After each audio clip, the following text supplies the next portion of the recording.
Selamat pagi Sobat STTII yang dikasihi Tuhan. Selamat pagi, selamat datang, selamat ketemu kembali dengan Ragi bersama saya Saparman. Ingat saya ya. Oke, senang sekali. Jadi kita dengar suara Tuhan dulu, firman Tuhan dari Lukas 1:1-4. Theophilus yang mulia, banyak orang setelah berusaha menyusun suatu berita tentang peristiwa-peristiwa yang telah terjadi di antara kita, seperti yang disampaikan kepada kita oleh mereka yang dari semula adalah saksi mata dan pelayan firman. Karena itu, setelah aku menyelidiki segala peristiwa itu dengan saksama dari asal mulanya, aku mengambil keputusan untuk membukukannya dengan teratur bagimu, supaya engkau dapat mengetahui bahwa segala sesuatu yang diajarkan kepadamu sungguh benar.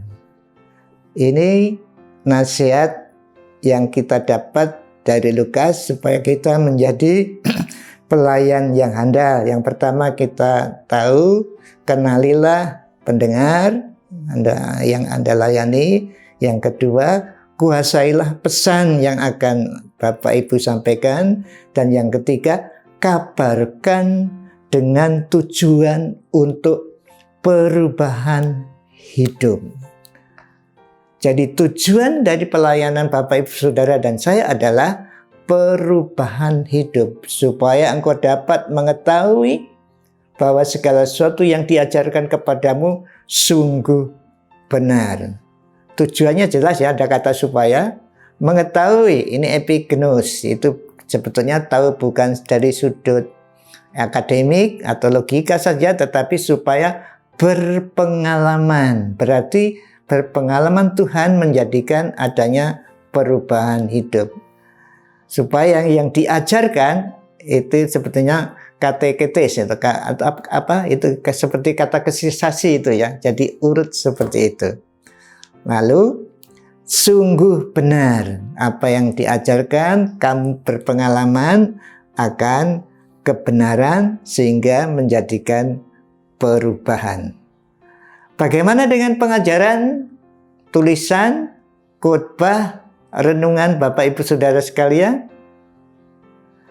Ingat ya, khotbah, pengajaran, tulisan, buku tulisan rohani, nyanyian rohani, itu adalah firman Tuhan plus penjelasan. Harus ingat ini ya, khotbah itu, pengajaran itu, firman Tuhan plus penjelasan.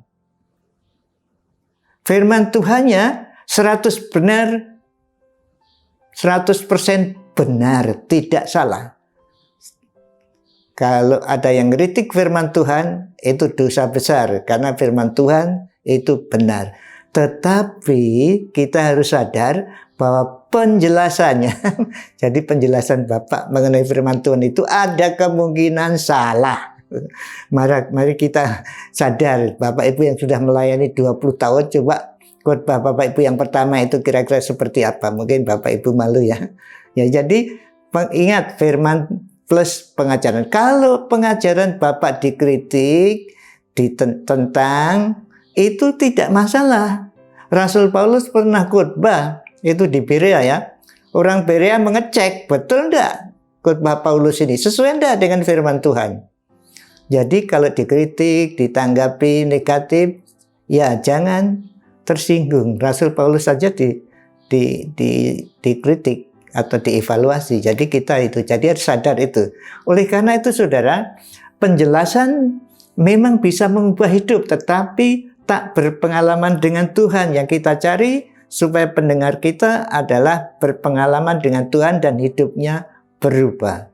Seharusnya khotbah, pengajaran yang disampaikan, pendengar berpengalaman dengan Tuhan yang menyebabkan perubahan hidup. Kiranya Tuhan memberkati Bapak Ibu Saudara. Mari kita berdoa. Terima kasih Tuhan atas kehormatan yang Tuhan berikan kepada kami untuk melayani Engkau.